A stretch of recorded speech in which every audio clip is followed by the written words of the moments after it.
الحمدللہ رب العالمین والعاقبۃ للمتقین والصلاۃ والسلام علی سید الانبیاء والمرسلین وعلی آلہ الطیبین واصحابہ الطاہرین اما بعد اعوذ باللہ من الشیطان الرجیم بسم اللہ الرحمن الرحیم وَلَنَبْلُوَنَّكُمْ بِشَيْءٍ مِّنَ الْخَوْفِ وَالْجُوعِ وَنَقْصٍ مِّنَ الْأَمْوَالِ وَالْأَنفُسِ وَالثَّمَرَاتِ وَبَشِّرِ الصَّابِرِينَ الَّذِينَ إِذَا أَصَابَتْهُم مُّصِيبَةٌ قالوا انا للہ وانا الیہ راجعون اولئک علیہم صلوات من ربہم ورحمہ واولئک هم المہتدون صدق اللہ العظیم۔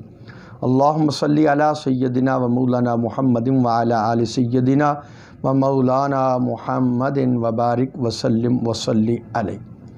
تفسیر نور القرآن سورۃ البقرہ آیت نمبر 155، آیت نمبر 156 اور آیت نمبر 157 ہمارے آج کے درس شریف کا موضوع ہے۔ سب سے پہلے تلاوت کیے گئے قرآنی الفاظ کا اردو ترجمہ اور پھر ان الفاظ کے تحت جو ارشادات حضور قبلہ فرید العصر رحمۃ اللہ تعالی علیہ نے بیان فرمائے ان کو پڑھنے کی سعادت حاصل کریں گے۔ اور ہم ضرور آزمائیں گے تمہیں کسی ایک چیز کے ساتھ، خوف، بھوک، مالوں، جانوں اور پھلوں کی کمی کے ساتھ۔ صابروں کو خوشخبری سنا دیجیے، جب انہیں کوئی مصیبت پہنچتی ہے تو کہتے ہیں بے شک ہم صرف اللہ کے لیے ہیں اور یقیناً ہم اللہ کی طرف ہی لوٹنے والے ہیں۔ یہی وہ لوگ ہیں جن پر ان کے رب کی طرف سے انعامات اور رحمت ہے، اور یہی لوگ سیدھی راہ پر ثابت قدم ہیں۔ ان قرآنی الفاظ کے تحت حضور قبلہ فرید العصر رحمۃ اللہ تعالی علیہ کچھ یوں بیان فرماتے ہیں۔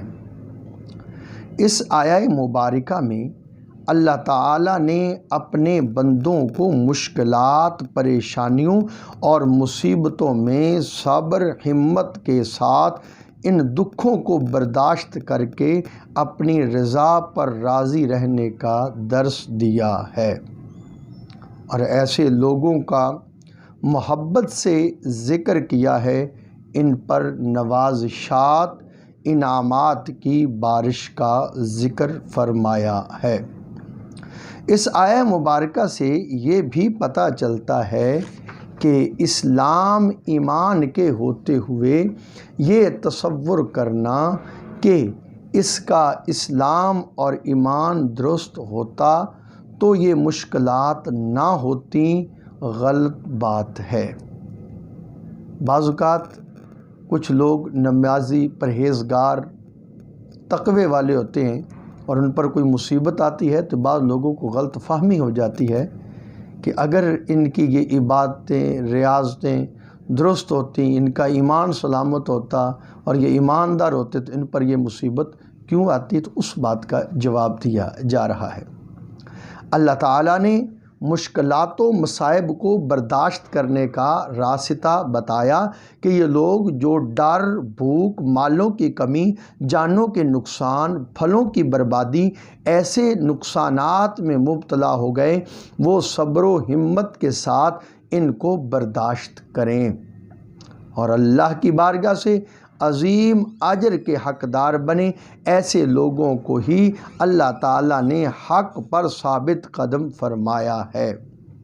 یہ تعلیم اس لیے بھی ہے کہ کفار مسلمانوں کی ثابت قدمی کو دیکھ کر اسلام کی صداقت کے قائل ہوں۔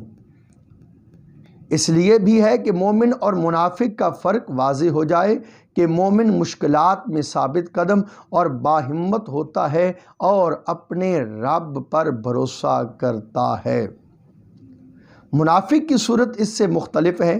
اللہ تعالیٰ جل مجدہ نے مومن کے لیے خوف، بھوک، مالوں کی کمی اور جانوں کے نقصان کے ذکر کے ساتھ ہی ان پریشانیوں کا حل بھی فرما دیا کہ وہ لوگ انا للہ و انا الیہ راجعون کہہ کر حوصلہ پا لیتے ہیں اور نقصان ہونے پر سمجھ لیتے ہیں کہ جس نے دیا تھا اسی نے لیا ہے۔ جب یہ عقیدہ ہوگا کہ میرا مال سب کچھ اللہ کی عطا ہے، حقیقتاً وہی مالک ہے، جب چاہے جسے چاہے دے دے، جب چاہے جس سے چاہے لے لے۔ ہم سب اسی کی طرف جانے والے ہیں اور یہاں دنیا میں ہمیشہ ٹھہرنا نہیں۔ حضرت معاذ بن جبل رضی اللہ تعالی عنہ کے صاحبزادہ کے انتقال پر حضور صلی اللہ علیہ وآلہ وسلم نے انہیں تعزیت نامہ لکھا، جس کا مضمون یہ تھا: اے معاذ، تمہارے بیٹے کو اللہ تعالیٰ نے بہت سے ثواب کے عوض لے لیا ہے، اور اجر صلات ہے اور رحمت ہے اور ہدایت ہے۔ ترمذی شریف میں ہے، حضرت جابر رضی اللہ تعالیٰ عنہ سے روایت ہے کہ قیامت کے دن جب اللہ تعالیٰ دنیا کے مصیبت زدوں کو ثواب دے گا تو دنیا کے آرام یافتہ لوگ یہ خواہش کریں گے کاش ہماری کھال ادھیڑ دی جاتی اور یہ تمام نعمتیں ہمیں ملتیں۔ ابو سعید خدری رضی اللہ تعالی عنہ سے ہے، حضور صلی اللہ علیہ وآلہ وسلم نے فرمایا: مسلمان کو جو رنج و غم پہنچتا ہے اللہ تعالیٰ اس کے بدلہ میں گناہ معاف فرما دیتا ہے۔